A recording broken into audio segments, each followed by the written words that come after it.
Разширените или варикозни вени са състояние, при което венозните стени и клапи отслабват и губят своята еластичност. Това води до застой на кръвта, тежест, отоци, дори възпаление.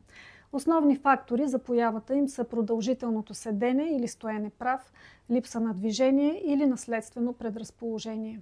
Съвети за облегчаване на симптомите. Не кръстосвайте краката, за да не се затруднява кръвообращението. Правим контрастен душ за подобряване на циркулацията. Избираме удобни обувки. Използваме техниката помпа, т.е. повдигаме се на пръсти и отпускаме на пети 10-20 пъти на ден. Венаксин предлага ефективно решение за здравето на вените, благодарение на патентования диосмин Микросмин Плюс, екстракти от центела, гроздово семе и бромелаин.